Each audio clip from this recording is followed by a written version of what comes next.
You know how they say that life can change in an instant? Well, let me tell you, it's true.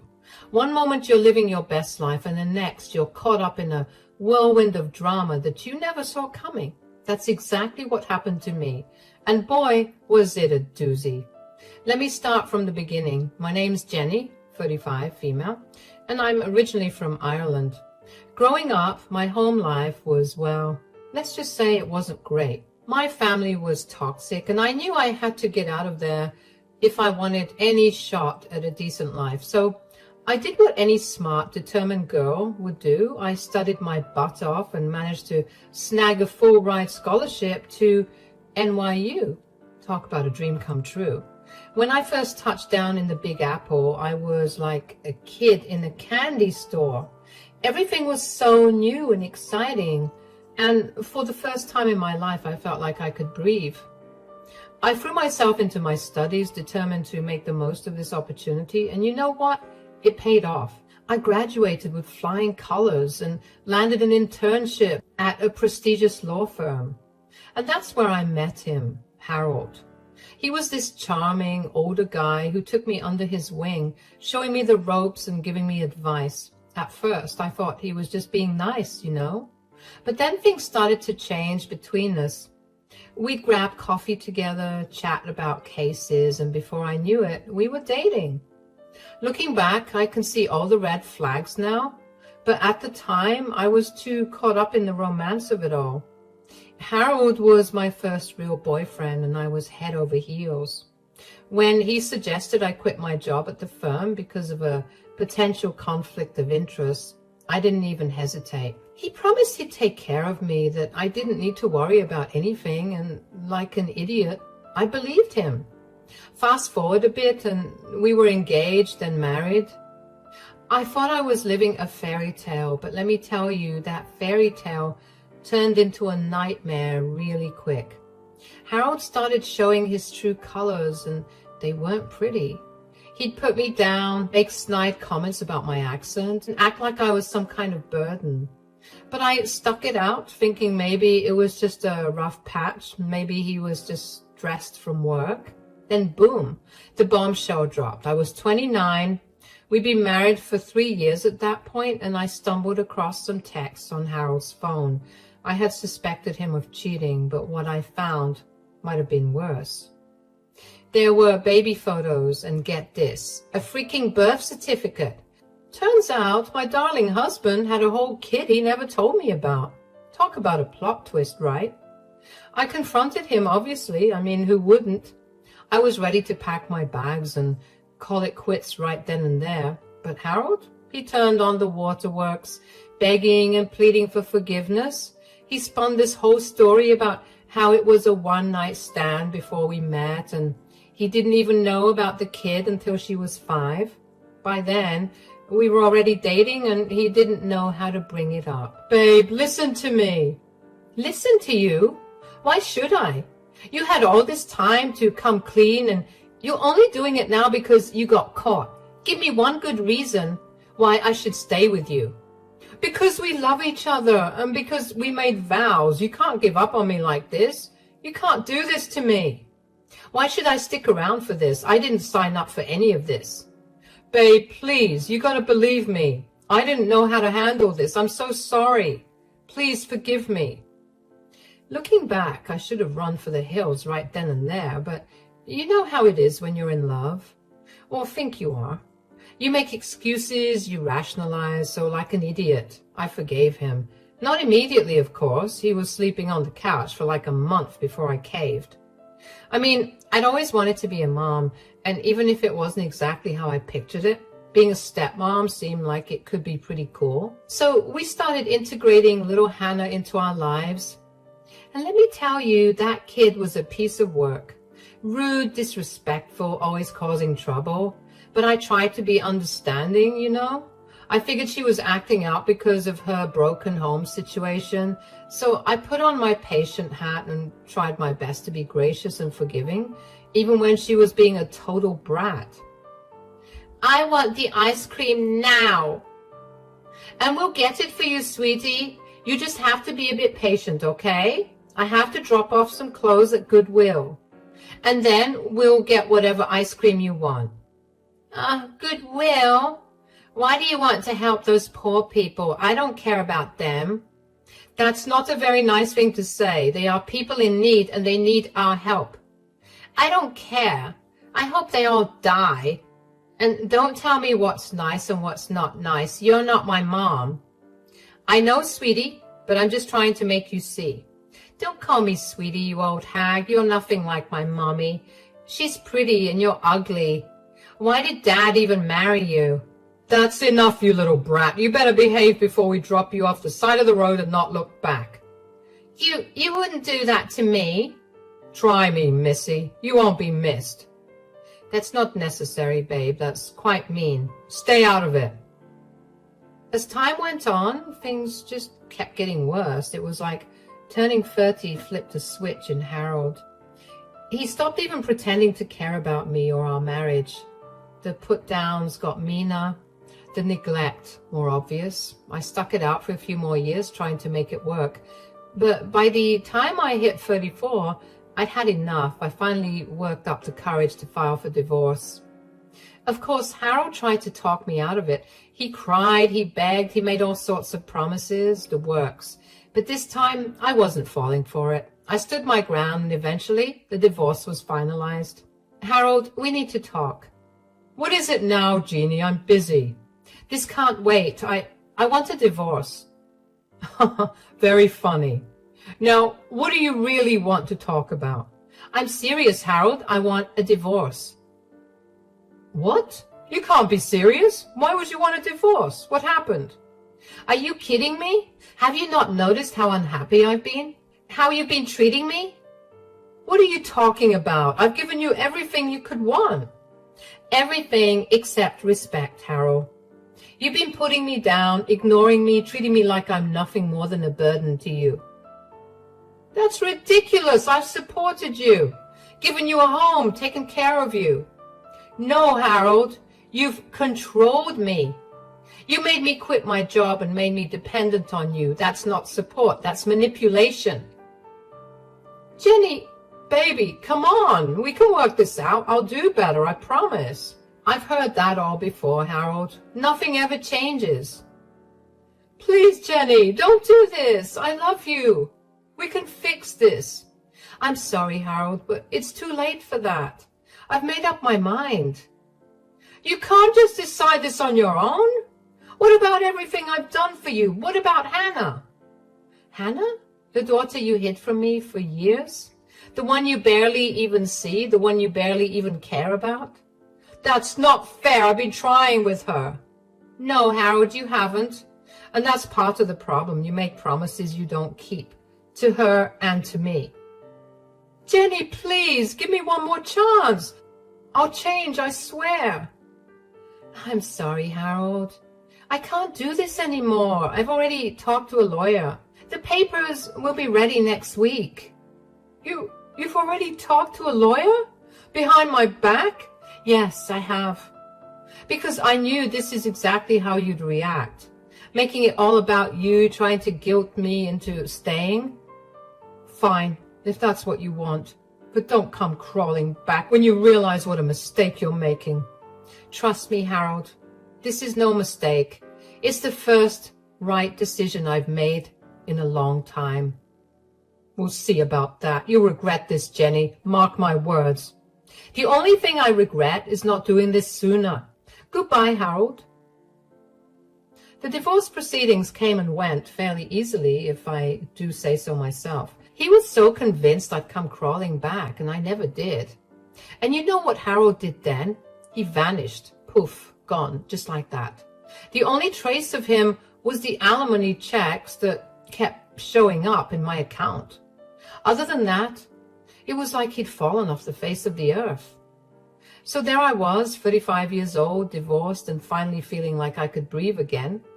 I was just starting to get my life back on track when my phone rang.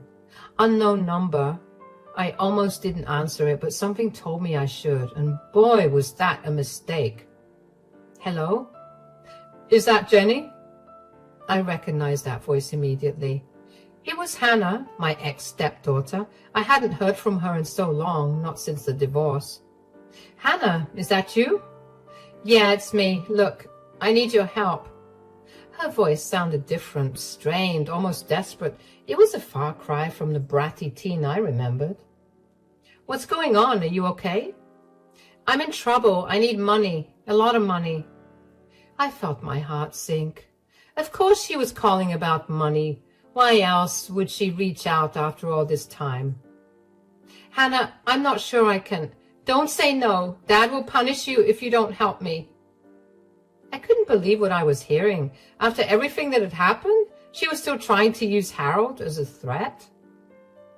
You think you can get away with not helping me? He'll have your head on a platter if you're not careful. Hannah, listen.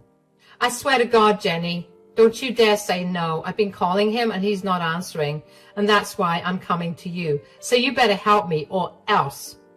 Hannah, I'm not your dad's wife anymore. We've been divorced for over a year now. There was a long pause on the other end of the line. When Hannah spoke again, her voice was small, almost childlike. What? No, that's not true. Dad would have told me. He would have. I sighed, feeling a mix of frustration and pity for this girl who clearly had no idea what was going on. I'm sorry, Hannah, but it's true. We got divorced last year. Your dad, he just disappeared after that. I haven't seen or heard from him since. You're lying. He wouldn't just leave without telling me. I could hear the panic in her voice now, the desperation. It was clear she was in some kind of trouble and she'd been counting on her dad or me through him to bail her out. I wish I was lying, Hannah, but I'm not. Your dad's gone. I don't know where he is or how to reach him. I'm sorry. And that's when I heard it, a choked sob on the other end of the line. It hit me then that despite all her bratty behavior, Hannah was just a kid who'd been let down by her father again. But I need help. I'm in trouble. I owe money, a lot of money. I rubbed my forehead, feeling a headache coming on. Part of me wanted to just hang up and be done with it all. But another part, the part that had always wanted to be a mom, couldn't just leave her hanging. What kind of trouble are you in, Hannah? I got into gambling, online stuff, you know. I thought I could make some quick cash, but it got out of hand. Now these guys, they're saying I owe them 50 grand and they're threatening me, Jenny. I don't know what to do. 50 grand. Jesus Christ. What had this girl gotten herself into? Hannah, that's a lot of money. I can't just give you $50,000. Where am I going to get that kind of money? I knew you'd be useless. Excuse me? You're a pathetic nobody. No wonder he left you. Actually, it was me who divorced your deadbeat of a dad. Yeah, turns out he wasn't being crappy just to you, sweetheart. Oh, and with the way you're treating me now, I can see that the apple didn't fall far from the tree. As I stood there, phone in hand, listening to Hannah's increasingly desperate insults, I felt something inside me snap. All the patience, all the understanding I'd been trying to muster, it just evaporated. Why are you so broke? Why can't you help me? You're so useless. You've always been useless. They're going to kill me, Jenny. And whose fault is that, Hannah? Who decided to gamble away money they didn't have? That's not fair. I made a mistake. I'm sorry, okay? I'm really, really sorry. Sorry doesn't cut it, Hannah. Not this time.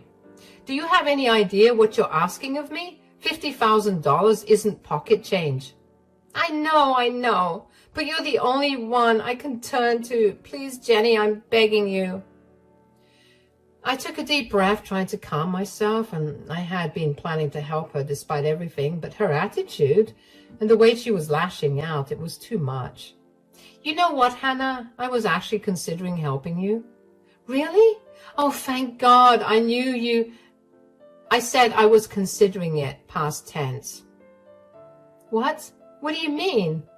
I mean that I've changed my mind. Your behavior right now, the way you're speaking to me, it's unacceptable. No, Jenny, please. I didn't mean to. Save it, Hannah. I'm done.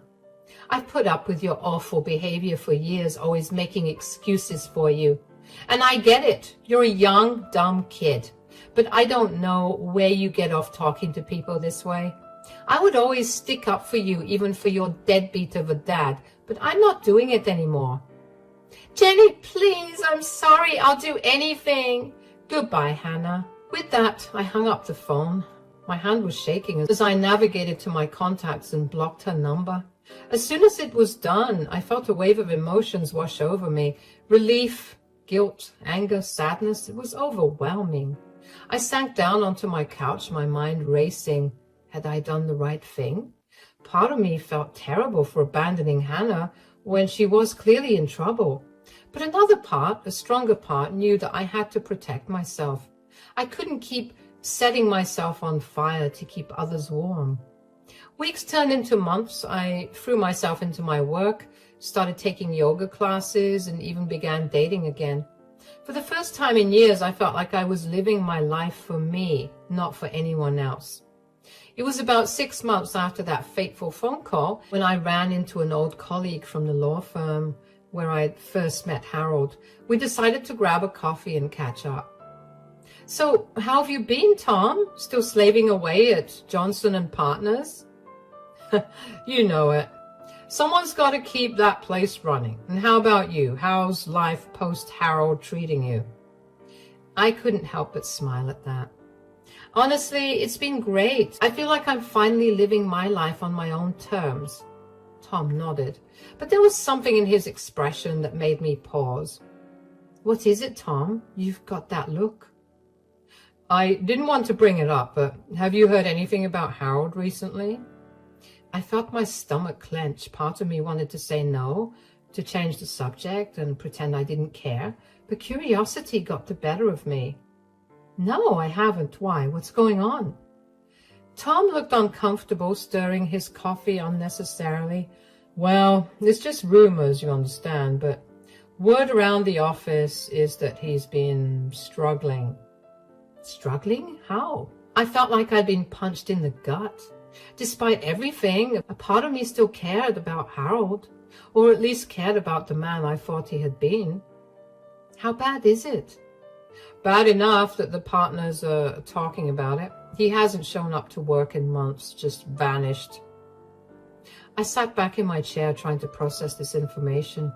Harold gambling and drinking? It didn't seem possible. He'd always been so put together, so in control. But what about his job, his clients? From what I hear, they've been reassigned. The official line is that he's on an extended sabbatical, but, well, you can imagine how that's going over. I nodded, my mind racing. Harold just didn't abandon everyone he knew. He abandoned his livelihood as well. What if he wasn't even alive anymore? Jenny, you okay? I blinked, realizing I'd been lost in thought. Yeah, sorry, it's just a lot to take in. Tom reached across the table and patted my hand. I'm sorry, I shouldn't have said anything. It's not your problem anymore. I gave him a weak smile. No, it's okay. I'm glad you told me. We finished our coffee, chatting about lighter topics, but my mind kept wandering back to Harold and Hannah. As I drove home, I couldn't shake the feeling that something was very, very wrong. Over the next few weeks, I found myself thinking about Harold and Hannah more and more. I'd catch myself wondering where they were, if they were okay. But every time these thoughts crept in, I'd remind myself of all the pain, all the stress they put me through. I'd remind myself that I'd made the right choice in cutting them out of my life. But then one rainy Tuesday afternoon, everything changed. I was at work. Obviously, I started working again after the divorce to support myself. Buried in paperwork when my phone rang. Unknown number. My heart skipped a beat. Could it be Hannah again? Or maybe even Harold. My finger hovered over the decline button, but something made me answer. Hello? Is this Jenny O'Brien? Yes, this is her. Who's calling? Miss O'Brien, this is Detective Michael Santos with the NYPD. I'm calling about Harold Thompson. I felt my blood run cold. What about him? Miss O'Brien, I'm sorry to inform you that Mr. Thompson was found deceased in his apartment this morning. The world seemed to stop. I couldn't breathe, couldn't think. What? I understand this must be a shock. Were you and Mr. Thompson close? I laughed, a harsh, bitter sound that surprised even me. We were divorced over a year ago. I haven't spoken to him since. There was a pause on the other end of the line. I see. Well, Miss O'Brien, the reason I'm calling is that you're listed as Mr. Thompson's emergency contact. We've been unable to reach his daughter, Hannah. Of course, of course. Hannah hadn't bothered to change his emergency contact, and of course, Hannah was nowhere to be found. What do you need from me, detective? We need someone to come down to the station to answer some questions and to identify the body. I closed my eyes, feeling a headache coming on. All right, I'll be there as soon as I can. As I hung up the phone, I felt like I was in a daze. Harold was dead. The man I'd once loved, once planned to spend my life with, was gone. And now, somehow, I was responsible for dealing with the aftermath. I called my boss, explained the situation, and headed to the police station. The next few hours were a blur of questions, paperwork, and the grim task of identifying Harold's body. He looked old, worn out, nothing like the confident, charismatic man I'd married. As I was leaving the station, Detective Santos pulled me aside. Miss O'Brien, there's something else you should know. I braced myself, wondering what else could possibly go wrong. What is it? We found some concerning items in Mr. Thompson's apartment. Evidence of heavy gambling debts and threats from loan sharks. And, well, there's no easy way to say this. We believe his death may not have been accidental. I felt my knees go weak. I grabbed onto the wall for support. Are you saying he was murdered? We're not sure yet, but it's a possibility. We're investigating. I nodded, unable to form words. As I stumbled out of the police station, I felt like I was drowning. How had things gone so wrong? How had the man I once loved ended up like this? Over the next few days, I found myself thrust into a role I never expected, executor of Harold's estate.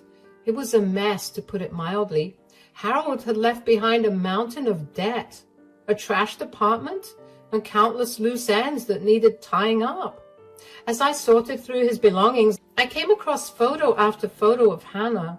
Harold smiled proudly at her high school graduation. The two of them are on a fishing trip, family portraits where I had been carefully cropped out. It was like looking at a life I had never been a part of, a side of Harold I had never truly known. And through it all, Hannah was still nowhere to be found. I tried calling her, even unblocking her number, but it just went straight to voicemail. I left message after message, each one more urgent than the last. Hannah, it's Jenny. Please call me back. It's about your father. It's important. Hannah, where are you? The police are looking for you. Please just let someone know you're okay. Hannah, I know things ended badly between us, but please, your father is dead. You need to come home. But there was never any response. As the days turned into weeks, I found myself worrying more and more about her. Where was she? Was she safe? Did she even know what had happened to her father? It was a month after Harold's death when I finally got a lead. I was at his apartment finishing up the last of the packing when I came across a crumpled piece of paper stuffed in the back of a drawer. It was a letter addressed to Hannah in Harold's handwriting. My hands shook as I unfolded it. Hannah, I know I've let you down. I know I haven't been the father you deserved, but I want you to know that I love you. I've always loved you, even when I didn't show it. I'm in trouble, sweetheart, big trouble. I've made some bad decisions and gotten in with some bad people. I thought I could handle it, thought I could win it all back, but I was wrong. If you're reading this, it means things have gone very, very wrong. I'm sorry for leaving you with this mess. I'm sorry for everything. There's money hidden in the old family cabin behind the loose brick in the fireplace. It's not much, but it should be enough to get you started somewhere new, somewhere safe. I love you, Hannah. I'm sorry I couldn't be better for you, Dad. I sank to the floor, the letter clutched in my hand. Harold had known. He'd known he was in danger. And he tried to protect Hannah in his own misguided way. With shaking hands, I pulled out my phone and dialed Detective Santos. Detective, it's Jenny O'Brien. I think I know where Hannah might be. The next day, I found myself driving up a winding mountain road, a police car following close behind. The old family cabin turned out to be a run-down shack in the Catskills, miles from the nearest town. As we pulled up, I saw a flicker of movement behind a curtain. My heart raced. Could it be her? Detective Santos and his partner approached the cabin cautiously, hands on their weapons. I stayed by the car, my heart in my throat. Hannah Thompson, this is the police. We need you to come out with your hands up. For a long moment, nothing happened, and then, slowly, the door creaked open, and there she was. Hannah looked terrible. Her hair was matted, her clothes were dirty and torn. She was rail thin with dark circles under her eyes, but she was alive. Jenny, what are you doing here? I took a step forward, my heart breaking at the sight of her. Hannah, I'm so sorry, your father. Her face crumpled, and suddenly she was sobbing, great heaving sobs that shook her entire body. Without thinking, I rushed forward and wrapped my arms around her, and she clung to me like a drowning person, her tears soaking my shirt. I didn't know. I'd been hiding. I was so scared. I stroked her hair, murmuring soothing words. At that moment, all the anger, all the resentment I'd felt towards her melted away. She wasn't the bratty teenager who had made my life hell. She was a scared, lost girl who had lost her father. It's okay, Hannah. It's okay. You're safe now. I've got you. As the police officers approached, I felt Hannah tense in my arms. No, please don't let them take me. I looked at Detective Santos silently pleading, and he nodded, understanding. It's all right, Miss Thompson. We just want to ask you a few questions. You're not in any trouble. Slowly, gently, I led Hannah to the police car.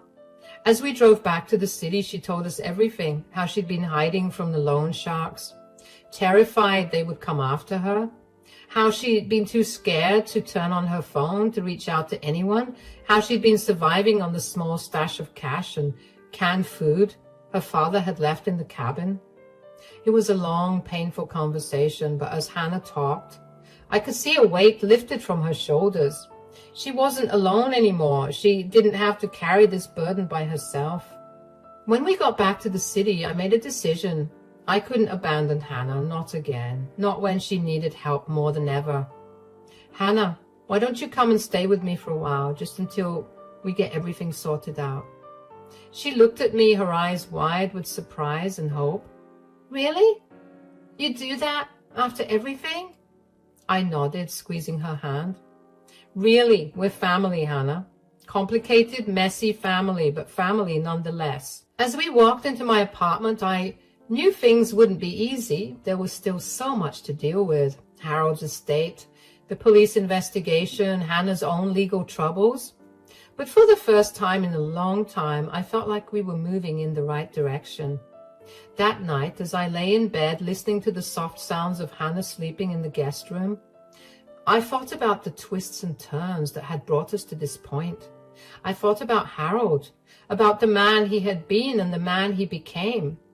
I thought about forgiveness and second chances, and the strange, unpredictable ways that life can bring people together. And I realized that sometimes revenge doesn't feel as sweet as it's chalked up to be. Sometimes the universe handles your own battles in ways you never expected. Don't get me wrong, Harold was an awful man to me and his daughter, and it looked like he got his just dues. Even Hannah, in all her brattiness, managed to get her just desserts too.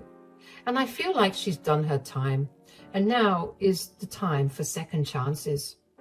As I drifted off to sleep, I made a silent promise to Hannah, to myself, and yes, even to Harold's memory. We would get through this together, because that's what family does.